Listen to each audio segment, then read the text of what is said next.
എല്ലാവർക്കും ഐസക് അന്നയുടെ മറ്റൊരു ക്ലാസ്സിലേക്ക് സ്നേഹപൂർവ്വമായ സ്വാഗതം. LSSൻ്റെ ഒരു ക്ലാസ്സുമായിട്ടാണ് നിങ്ങളുടെ മുമ്പിൽ ഇന്ന് ഈ ചാനൽ എത്തിയിരിക്കുന്നത്.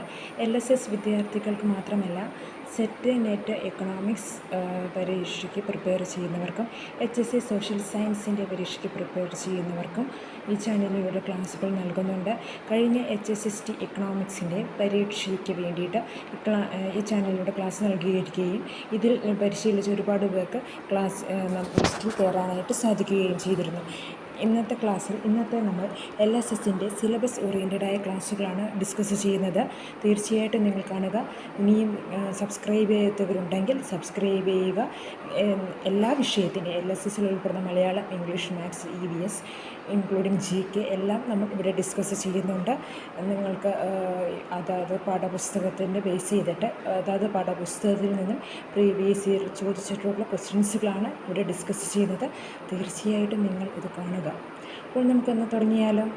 എല്ലാവർക്കും ഒരിക്കൽ കൂടി സ്വാഗതം. സ്വന്തമല്ലാത്ത ഒരു അനിയനെ മഴയത്ത് സഹായിച്ച ചേച്ചിയെ കവിതയിൽ കാണാം.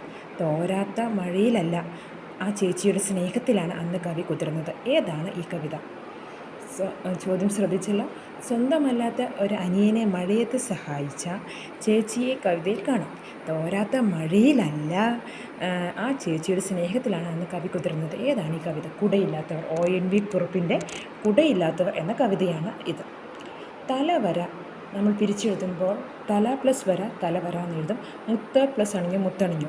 എങ്കിൽ അതിനെ ബേസ് ചെയ്തിട്ട് വേറൊരു ക്വസ്റ്റ്യൻ നമ്മൾ ചോദിക്കുന്നതാണ്. ഈ നീല പ്ലസ് മല ചേർത്തെഴുതുക. നീലമല. അടുത്തതായി, വിത്ത് കുത്തി ഉണ്ണരുത് എന്ന ആശയത്തിൻ്റെ അർത്ഥം എന്താണെന്നാണ് ചോദിച്ചിരിക്കുന്നത്. വിത്ത് കുത്തി ഉണ്ണരുത്, ഭാവിയിലേക്ക് വേണ്ടത് നശിപ്പിച്ചിട്ട് തൽക്കാലത്തെ കാര്യം നടത്തരുത്. വിത്ത് കുത്തി ഉണ്ണരുത് എന്ന ആശയത്തിൻ്റെ അർത്ഥം എന്താണ്? ഭാവിയിലേക്ക് വേണ്ടത് നശിപ്പിച്ചിട്ട് തൽക്കാലത്തേക്ക് കാര്യം നടത്തരുത്. വിരുന്നുകാരൻ എന്ന അർത്ഥം വരുന്ന പദം അതിഥി. ഇത് പക്ഷേ അക്ഷര തെറ്റിനും നമുക്ക് ചോദിക്കാം. അതിഥി, വിരുന്നുകാരൻ, അതിഥി. മഴയൊരു മൊഴിയായി കാടിൻ മുകളിൽ കൂട്ടി നടക്കുന്നത് കണ്ടോ? ഡാഷ് കൂട്ടി നടക്കുന്നത് കണ്ടോ? എന്താണ്? കലപില. മഴയൊരു മൊഴിയായി കാടിൻ മുകളിൽ ഡാഷ് കൂട്ടി നടക്കുന്നത് കണ്ടോ? എന്ത് കൂട്ടി നടക്കുന്നത് കണ്ടോ? കലപില. ഓക്കെ, ഇതാണ് മലയാളത്തിൻ്റെ 5 ക്വസ്റ്റ്യൻസുകൾ. അടുത്തതായി നമുക്ക് ഇംഗ്ലീഷ് നോക്കിയാലോ. I am a liquid. I have a pleasant smell.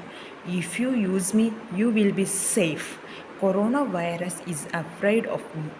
I am a liquid. I have a pleasant smell. If you use me, you will be safe. Corona virus is afraid of me. നിങ്ങൾ KG 1ാം ക്ലാസ്സിലൊക്കെ ആയപ്പോഴത്തേക്കും ഇവിടെ corona കാലഘട്ടത്തിൽ നിങ്ങളും ഉപയോഗിച്ചിട്ടുണ്ടാകും. എന്തായിരിക്കും അത്? Sanitiser. ഈ സാനിറ്റൈസറിൻ്റെ spelling ഒന്ന് ശ്രദ്ധിക്കുക. നിങ്ങൾക്ക് അത് അറേഞ്ച് ചെയ്യാനായിട്ടോ അതുമല്ലെങ്കിൽ spelling കൂട്ടിച്ചേർക്കാനായിട്ടോ ശ്രദ്ധിക്കുന്നതാണ്. I am a liquid. I have a pleasant smell. If you use me, you will be safe. Corona virus is afraid of me. Who am I? This is sanitizer. Choose the odd one. Sowing, manuring, sailing and reaping. ഇതിൽ ഒരെണ്ണം മാത്രം farming ആയിട്ട് ബന്ധപ്പെട്ടതല്ല. അതേതാണ്? Sailing. Okay, very good. Rearrange the words to get a meaning full sentence. ഒരു വേർഡിനെ rearrange ചെയ്യാനായിട്ടാണ്. ഏതാണ്? A boy is a peeping is window the through. എങ്ങനെയാണ്? A boy is peeping through the window. അത് sentence, correct sentence എങ്ങനെയാണ്? A boy is peeping through the window. Right the opposite. Underline ചെയ്തിട്ടായിരിക്കും. ഞാനിതിപ്പോൾ ഓപ്പോസിറ്റിൻ്റെ word മാത്രമേ എഴുതിയിട്ടുള്ളൂ. നിങ്ങൾക്ക് മിക്കപ്പോഴും ഓപ്പോസിറ്റോ അല്ലെങ്കിൽ സിനോണിമസ് എന്ന് പറഞ്ഞാൽ സമാനാർത്ഥം വരുന്നതും ചോദിക്കുന്നത് അണ്ടർലൈൻ വേർഡ്സ് ആയിരിക്കും. Small, bigger. Find the plural form of children. ഇനി നിങ്ങൾക്ക് GKയിലേക്ക് നോക്കാം. പ്രധാനപ്പെട്ട സംസ്ഥാനങ്ങൾ നൃത്തരൂപങ്ങളാണ് കൊടുത്തേക്കുന്നത്. ഇത് പ്രീവിയസ് ഇയറിൽ ചോദിച്ചിട്ടുള്ളതിനെ ബേസ് ചെയ്തിട്ട് മാത്രം ഞാൻ എഴുതിയിട്ടുള്ളതാണ്. മോഹിനിയാട്ടം, കേരളത്തിൻ്റെ നൃത്തരൂപം മോഹിനിയാട്ടം. ഭരതനാട്യവും കരകാട്ടവും തമിഴ്നാടാണ് കേട്ടോ. ഭരതനാട്യം തമിഴ്നാടാണ്, സോറി. കരകാട്ടം തമിഴ്നാട്. കഥക് ഉത്തർപ്രദേശ്. അപ്പോൾ ഭരതനാട്യം തമിഴ്നാടാണ്. എനിക്ക് മിസ്റ്റേക്ക് പറ്റിയതാണ്, ക്ഷമിക്കുക. കഥക് ഉത്തർപ്രദേശ്. കുച്ചിപ്പിടി ആന്ധ്രാപ്രദേശ്. ബിഹു ആസാം അരുണാചൽ പ്രദേശ്. ഗർഭ ഗുജറാത്ത്.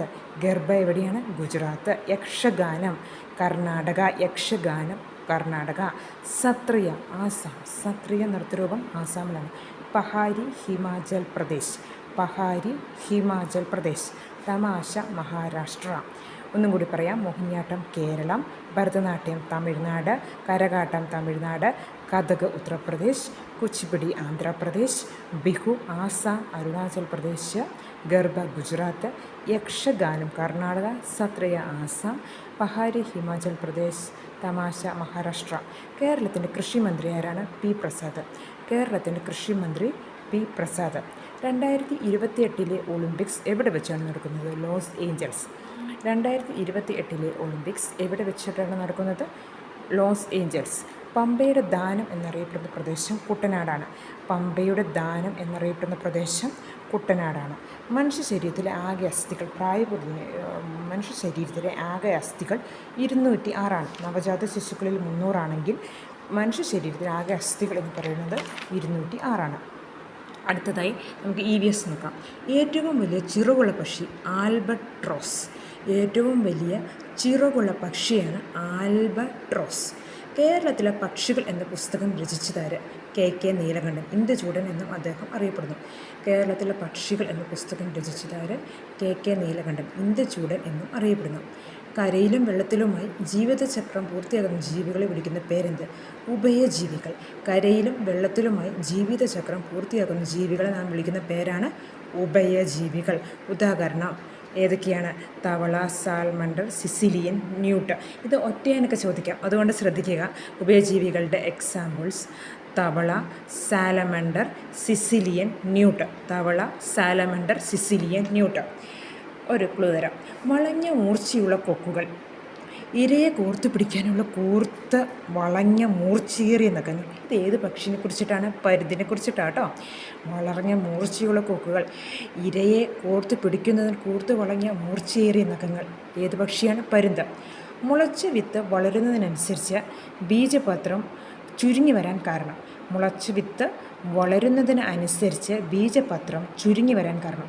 ബീജപത്രത്തിലെ ആഹാരം ചെടി ഉപയോഗിച്ചതിനാൽ.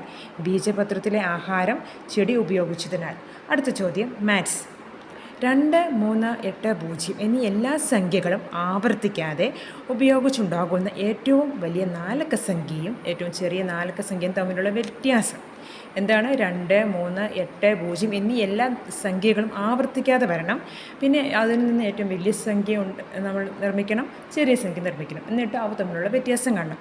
വലിയ സംഖ്യ കിട്ടിയതാണ് 2, 3, 8, 0 ഉപയോഗിച്ചുള്ള വലിയ സംഖ്യയാണ് 8320.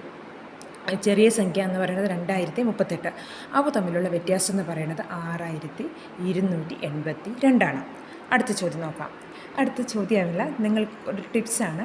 തുടർച്ചയായ 2 സംഖ്യകളുടെ തുക എല്ലായ്പ്പോഴും ഒരൊറ്റ സംഖ്യയായിരിക്കും. ശ്രദ്ധിക്കുക. തുടർച്ചയായ 2 സംഖ്യകളുടെ തുക എല്ലായ്പ്പോഴും ഒരു ഒറ്റ സംഖ്യയായിരിക്കും. നോക്കുക, 5 + 6 11. നിങ്ങൾ ഏത് വേണമെങ്കിലും നോക്കിക്കോളൂ. അതുപോലെ 2 ഇരട്ട സംഖ്യകളുടെ തുക എപ്പോഴും ഒരു ഇരട്ട സംഖ്യയായിരിക്കും. 2 ഇരട്ട സംഖ്യകളുടെ തുക എല്ലായ്പ്പോഴും ഒരു ഇരട്ട സംഖ്യ തന്നെ ആയിരിക്കും. 2 ഒറ്റ സംഖ്യകളുടെ തുക എല്ലായ്പ്പോഴും ഒരു ഇരട്ട സംഖ്യയായിരിക്കും. 2 ഒറ്റ സംഖ്യകളുടെ തുക എല്ലായ്പ്പോഴും ഒരു ഇരട്ട സംഖ്യയായിരിക്കും. അടുത്തതായിട്ട് ലാസ്റ്റ് ടിപ്സ്. ഒരു ഒറ്റ സംഖ്യയുടെയും ഒരു ഇരട്ട സംഖ്യയുടെയും തുക ഒരൊറ്റ സംഖ്യയായിരിക്കും. ഒരൊറ്റ സംഖ്യയുടെയും ഒരു ഇരട്ട സംഖ്യയുടെയും തുക എന്ന് പറയുന്നത് എല്ലായ്പ്പോഴും ഒരു ഒറ്റ സംഖ്യയായിരിക്കും. അപ്പോൾ ഇന്നത്തെ ക്ലാസ്സിൽ നമ്മൾ പ്രധാനമായിട്ടും LSSൻ്റെ ഇത് ചില ചാപ്റ്ററുകളിൽ ചോദിച്ചിട്ടുള്ള പ്രീവിയസ് ഇയർ ക്വസ്റ്റ്യൻസും GKയും ആണ് ഡിസ്കസ് ചെയ്തത്. ഈ GKയിലെ ചില നൃത്തരൂപങ്ങളെല്ലാം നമ്മളോട് ചോദിച്ചിട്ടുണ്ട്. അതുകൊണ്ടാണ് ഞാൻ പ്രധാനപ്പെട്ട നൃത്തരൂപങ്ങൾ നിങ്ങൾക്ക് ഡിസ്കസ് ചെയ്തു തന്നത്. തീർച്ചയായിട്ടും നിങ്ങൾ ഈ ക്ലാസ്സുകൾ കാണുക. ഇനി നിങ്ങൾക്ക് LSSൻ്റെ ക്ലാസ്സുകളും HSC സോഷ്യൽ സയൻസുകാർക്കും ഉള്ള ക്ലാസ്സുകളും നിങ്ങൾക്ക് കിട്ടുന്നതാണ്. കൂടാതെ സെറ്റ് നെറ്റ് പ്രിപ്പയർ ചെയ്യുന്നവർക്കായിട്ടുള്ള ഒബ്ജക്റ്റീവ് ക്വസ്റ്റ്യൻസും സിലബസ് ടോപ്പിക്കുകളും ഈ ക്ലാസ്സിൽ നൽകിയിട്ടുണ്ട്. തീർച്ചയായിട്ടും സബ്സ്ക്രൈബ് ചെയ്യുകയാണെങ്കിൽ നിങ്ങൾക്കത് വിജയിക്കാനായിട്ട് സാധിക്കുന്നു. എല്ലാവരും നന്നായിട്ട് പഠിക്കുക. എല്ലാവർക്കും നന്മ നേരുന്നു. ഒപ്പം സ്വാതന്ത്ര്യദിന ആശംസകൾ. Thank you.